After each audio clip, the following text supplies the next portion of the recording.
The Dragon Census. The air inside the cockpit of the Argo V smelled of ozone and stale coffee. Elowen Drax adjusted her haptic gloves, her eyes reflecting the rapid-fire scrolling of the LiDAR scan. Below them, the western hills rolled out like a crumpled map of velvet and slate, dotted with glowing heat signatures. The count is off, Elowen. Yesterday, the census marked 42 nesting pairs. This morning, the sensors are pinging 87. They're doubling every 6 hours. It's not a population boom. It's a biological glitch. Elowen frowned, her gaze fixed on a jagged ravine known as the Glass Cleft. Dragons don't have gestation periods measured in minutes. In this age, dragons were no longer gods or demons. They were resource-class megafauna studied by doctoral students. The mystery had been bled out of them, replaced by the sterile hum of the Dragon Census Bureau. As the survey craft dipped into the canyon, the sunlight caught a flash of brilliance, so intense it blinded the exterior cameras. The ravine was a labyrinth of obsidian black mirrors, standing upright like jagged teeth reflecting the gray sky. Elowen stepped out of the craft. "Look at the reflections," Jox whispered. In the glass, she didn't just see her own face. She saw a version of herself wearing a crown of fire. Beside her, Jax's reflection was a twisted thing of avarice. As they watched, the glass began to bubble. The reflections didn't stay behind the pane. They rippled outward. A new dragon stood before them. It was a beast of shifting chrome and liquid shadow, its eyes the color of a corporate logo. "They aren't breeding," Elowen whispered. "They're manifesting." The western hills were a massive psychic conductor. The dragons were the world's echo. Every time someone fears a market crash, a dragon is born with scales of lead. "We aren't counting animals, Jox. We're counting us." It was a perfect lethal feedback loop. Suddenly, the chrome dragon turned its head. It spoke with 1,000 voices, the overlapping whispers of every person she knew. "Why do you seek to count us, Elowen Drax? You cannot measure the shadow without acknowledging the light that casts it."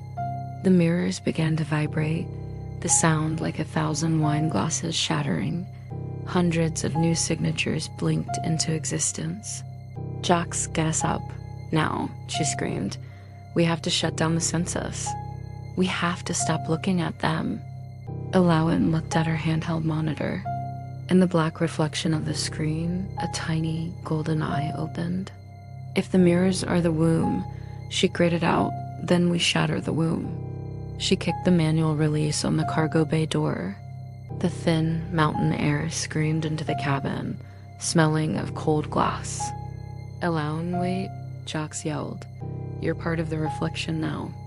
If you attack with hate, what do you think they'll reflect back?" She didn't listen. She primed the first charge. Her face reflected in the obsidian floor was a mask of cold, scientific fury. The explosion wasn't a roar of fire. It was a scream of physics. A focused pulse of sound hit the primary mirror. The mirror didn't just break.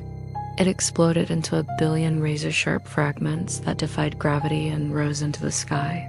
Because she had attacked with violence, the mirror birth accelerated. Every falling shard birthed a miniature, jagged dragon. The Argo V was pelted by a hail of obsidian. The sensors screamed as the dragon count moved from hundreds to millions. A shard floated into the cargo bay. In its surface, she saw herself, the child who first loved the stars. The chrome dragon landed on the edge of the cargo ramp. It didn't attack. Its wings, shimmering like oil on water, folded inward. "It's a closed loop," she whispered. "The more we fight, the more monsters we have to fight." She reached out and touched the snout of the beast. The surface was cold, but she felt a heartbeat matching her own. "I'm sorry," she breathed. As the words left her lips, the chrome dragon softened to the likeness of a calm sea. The million shards in the air began to drift downward, no longer propelled by the heat of her fury. The dragons remained monumental, silent, and reflective, standing like statues throughout the western hills. They were a living record of the human psyche.